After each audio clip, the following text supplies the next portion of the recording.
A toast, my wife declared, lipstick glinting against the edge of her glass. To the fool who signs the checks, but will never be my real lover.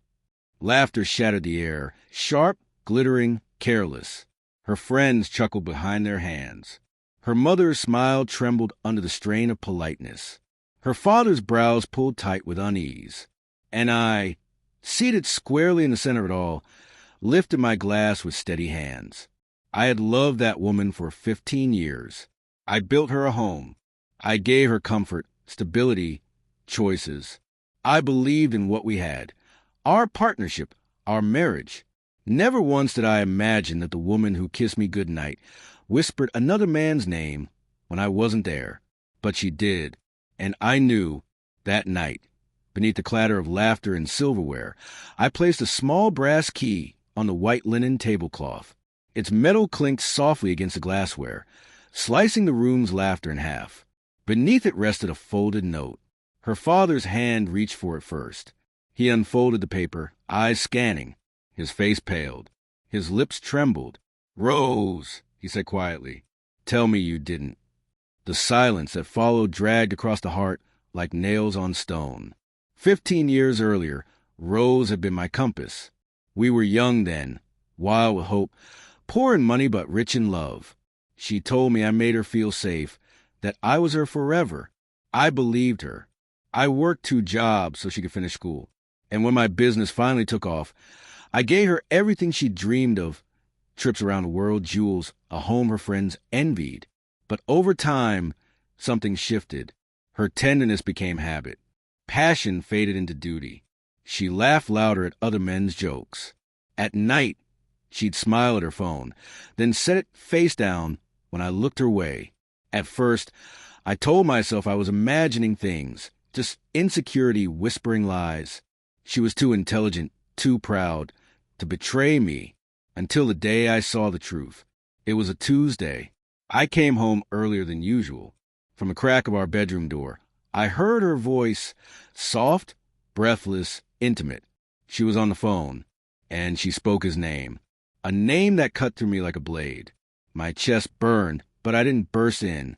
I didn't shout. I didn't let her see what I'd heard.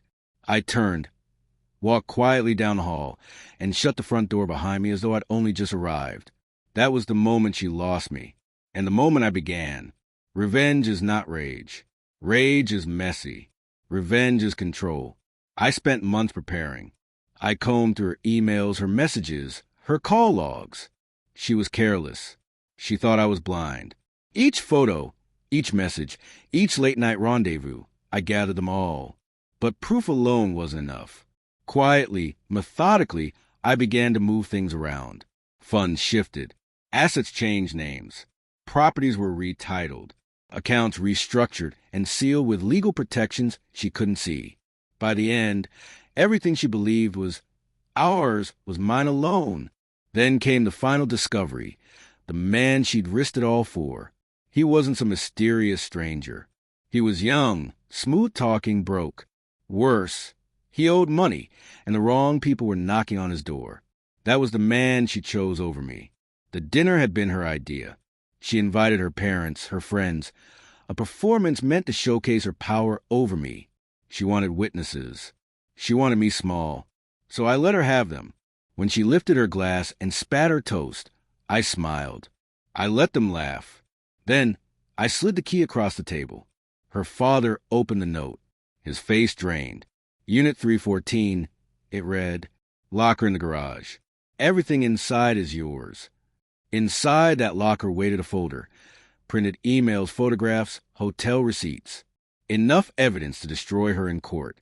But worse, enough to tarnish her family's name. Her father's company had been built on reputation, honor, legacy, tradition. A daughter caught in adultery, tied to a criminal drowning in debt. That wasn't gossip.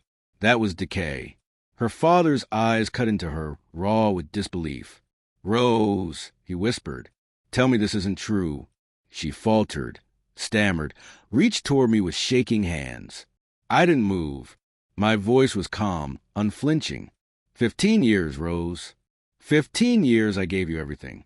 You thought you could make a fool of me. Tonight, You made one of yourself.